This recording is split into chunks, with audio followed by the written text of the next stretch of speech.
Hi there! Welcome back to my channel. This is Vicky, the biyahirang bisdak sa Norway. Once again, thank you so much for tuning in to my channel, and to all my subscribers and supporters, a million thanks to you in supporting me in so many ways. Guys, it's another day of adventure. So today we're gonna continue our trip to Trolltunga. So from Lotifosen, passing the Berbreen Glacier and Hardanger Fjord. So in this adventure, guys, I'm gonna take you to Trolltunga. As of the moment, guys, Trolltunga is my longest hike because it takes 10 to 12 hours walking or hiking back and forth, and the highest mountain I've ever climbed.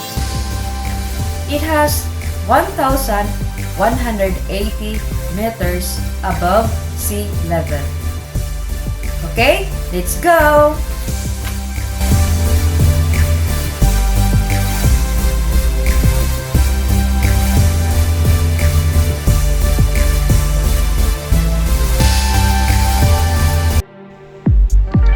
We are preparing ourselves for the long hike. Near the parking area of Skjeggedal, there is a funicular called Mogiliban, but it is not in operation. The trail begins here on the left side of funicular. It is marked with red letter T painted in the terrain, and signs along the route that marks the distance left to Trolltunga and to the starting point of Skjeggedal.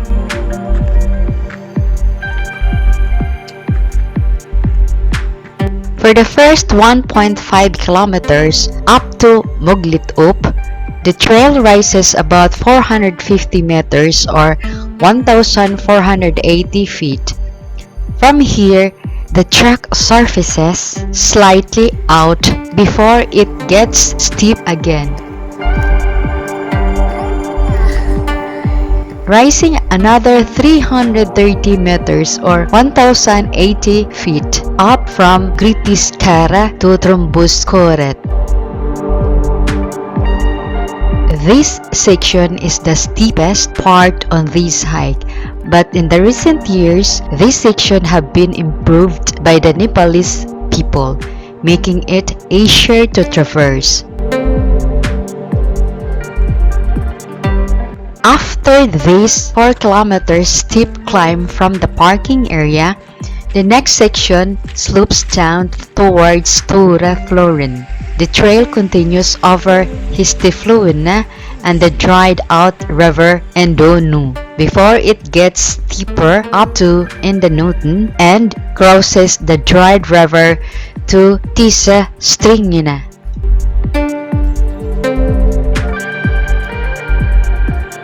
From here, the trail goes on past glacial potholes, then continues past Tishul, and finally approaches Trolltunga about 13.5 kilometers or 8.4 miles from the starting point at Skjeggedal.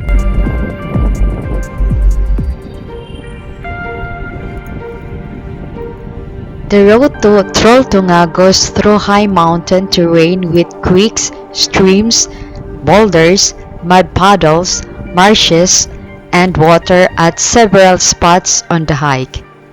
From late September to June, the terrain is normally covered with ice and snow.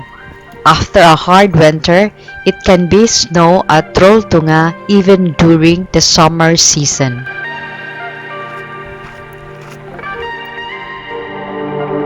Trolltunga is accessible for experienced hikers and guided groups from mid-June to September, depending on when the snow melts in the spring.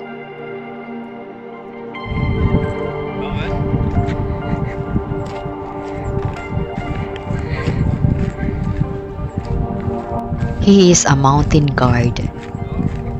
Ada.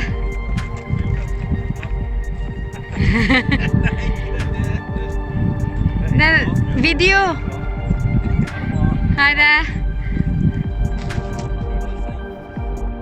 Trolltunga is located in a region with a mild and humid coastal climate. During summer and autumn, the weather condition often changed quickly, from blue sky to wind, rain, and dense fog.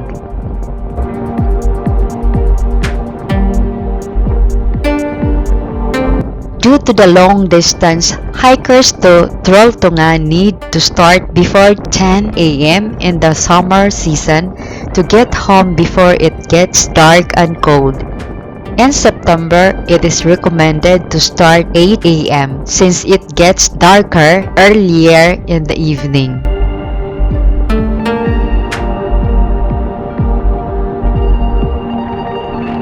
The Norwegian Trekking Association classified the hike as challenging, requiring good endurance as well as proper hiking boots and equipment. Thousands of tourists visit Trolltunga during the summer months, meaning from June to September, a number which has greatly increased from 500 per year to 80,000 between 2009 and 2016. Guys, we can see now the tail of the fjord. This means we almost there to our destination, which is Trolltunga.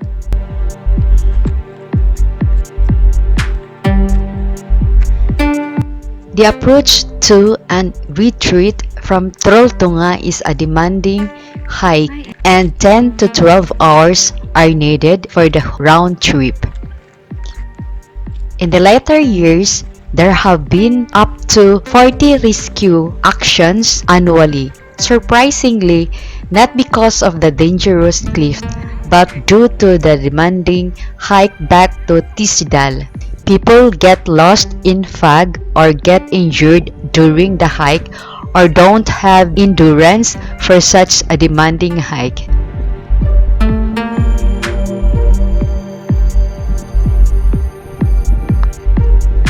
Trolltunga means Trolltung. Is a rock formation situated about 1,180 meters or 3,871 feet above sea level in Ullensvang Municipality in Vestland County, Norway.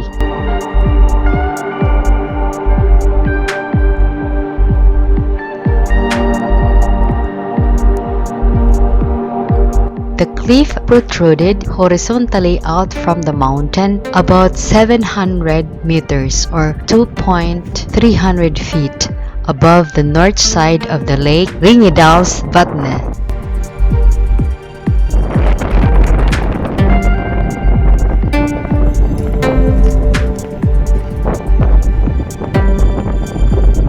Guys, we're almost there. From here, it's 100 meters to the rock formation, which is Trolltunga.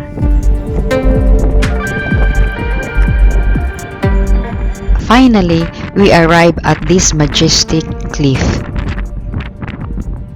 Wow! Guys, look at the breathtaking and fantastic view of Trolltunga. It's wonderful and lovely.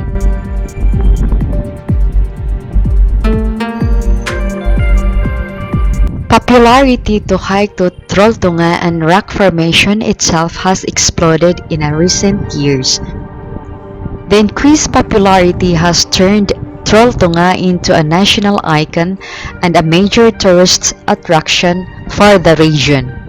Until 2010, fewer than 800 people hike to Trolltunga each year.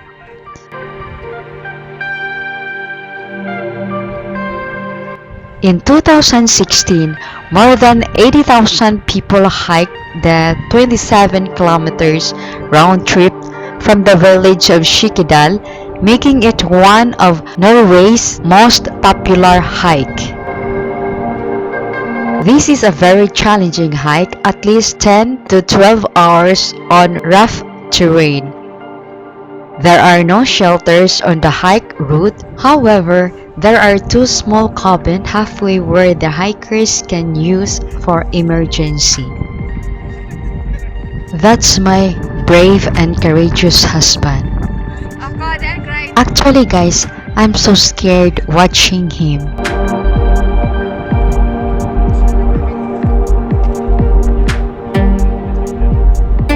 The cliff is part of the Precambrian bedrock and was formed during the Ice Age, approximately 10,000 years ago, when the edges of the glacier reached the cliff.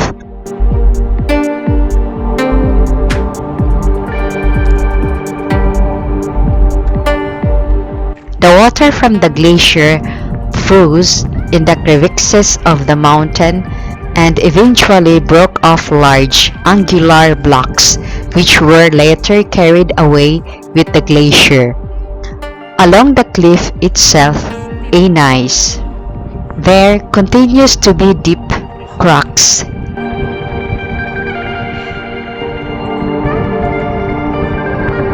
Gneiss is a common and widely distributed type of metamorphic rock. It is formed by high temperature and high pressure metamorphic processes acting on formation composed of igneous or sedimentary rocks. Gneiss forms at higher temperatures and pressures than schist. Gneiss nearly always shows a banded texture characterized by alternating darker and lighter color bands and without a distinct cleavage.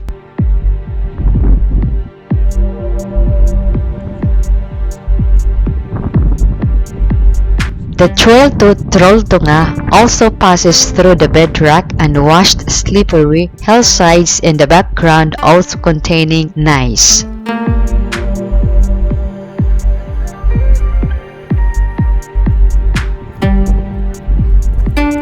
The cliff overlooks the valleys of Hardanger region. The mountains surrounding the cliff reach heights of up to 1,500 meters. Some of the hilltops have plains which are interspersed with lakes. Patches of snow are present in some areas even in summer.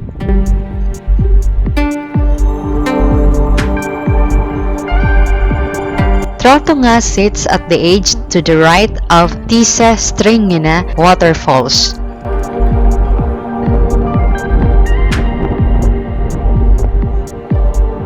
Skjeggedal are waterfalls east of the village of Skjeggedal in Ullensvang Municipality. The waterfalls are fed by the Tuso River before flowing down into the lake Ringedalsvatnet.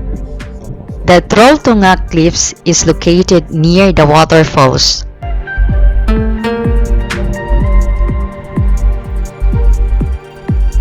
The total drop of waterfalls is 646 meters or 2,119 feet, while the tallest single drop is 312 meters or 1,024 feet.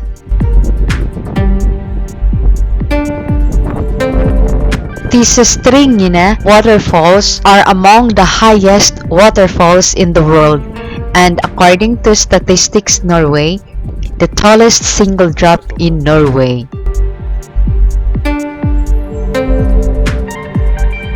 For the first time ever, 4 couples got married last week at Trolltunga Cliff. Thank you for watching. See you again next Sunday. Bye!